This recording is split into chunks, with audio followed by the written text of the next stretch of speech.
This is Cher Kilashevsky from Your Wealth Quest. Today I'm here to talk about becoming a 401k or a 403b millionaire by following 5 simple rules. If you're an employee and you have a 401k or a 403b that you can invest in and possibly get employer matches from also, you might be interested in the tips and hints that I have to provide for you to help large savings goal for retirement. Stick around. Please watch the video. Thanks. So before we get to the rules, a little bit of background on why this is important. You may have heard that fewer and fewer people are able to retire by age 65. Did you know that more than 30% of people over the age of 65 are working jobs to make ends meet? I mean, think about it. This is actually kind of scary. That means 1 out of every 3 people who are age 65 or above are going to work, whether they want to or not, to make sure they have enough money to make ends meet and to live on. You might even know someone in this situation. The big question is, do you want this to be you? With a 401k or a 403b and some diligence, you can avoid becoming someone who is forced to work in your senior years by following 5 simple rules. So the first rule, don't wait to get started. You've probably heard this before. Time really is the deciding factor when it comes to investing in your 401k or your 403b. Don't wait to get started. There's a limit on how much you can invest in a 401k or a 403b each year. And unless you have a high income, it's unlikely that you will reach the contribution limits for each year. Take, for instance, the year 2022, the contribution limits will be $20,500 for an individual under the age of 50 or $27,000 if you are the age 50 or above. These contribution limits might seem like a lot of money and that you can wait and catch up later. However, that doesn't really work for most people. This means that getting started early is important because becoming a 401k or 403b millionaire is a piece of cake if you start contributing and stockpiling at a young age, such as around the age of 25. It's far more challenging if you start at a later age, say waiting until you're into your 40s. So on to the second rule. Rule number 2, contribute as much as you can. For some of us, this is the hardest part. You have a job, your employer matches contributions, you're able to immediately start contributing, but you feel like you're already living paycheck to paycheck and you don't see how you'll be able to put money into a 401k or a 403b. This just seems almost impossible. Where do you find the money? How are you going to do this? But I believe that you can do this. Remember, contribute as much as you can. The more you save, the more you'll have at retirement. It can be challenging to save at first. However, get into the habit, even if it's just 1% of your income to get you started.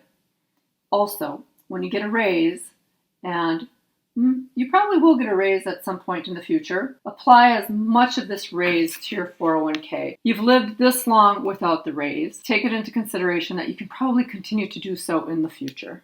So on to rule number 3, get the full company match. Now every company is different. Some companies match your contributions and some companies do not. So for example, some match 50% of your contributions of the first 4% of your income that you put into your 401k or your 403b plan. Others might just match dollar for dollar on the first 5% of your income. And like I had said earlier, sometimes others do not match at all. If your company does provide a match to all or a portion of your contributions, ensure that you're at least getting the full match amount. It is free money. Think about that. How often do you get free money? It is free money. So please make sure that you take advantage of it and get that money from your employer. So let's move on to rule number 4, maintaining employment. You might not want to hear this, but you might have to keep your job to get your full financial benefit.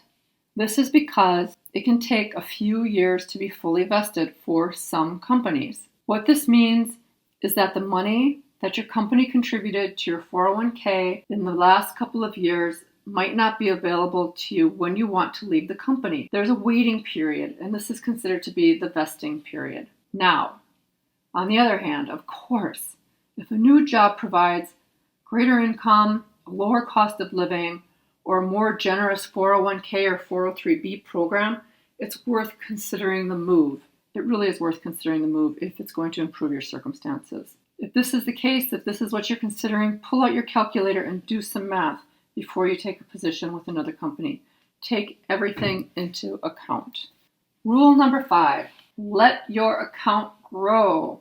So once you've contributed, leave your 401k or 403b account alone. Avoid taking any money out of your account. Sometimes this is really difficult. It can be very tempting to pull money out. It is possible to borrow money from your 401k and pay it back. But the big question is will you, and will it add an additional hardship as far as that monthly payment or bi-weekly payment is concerned?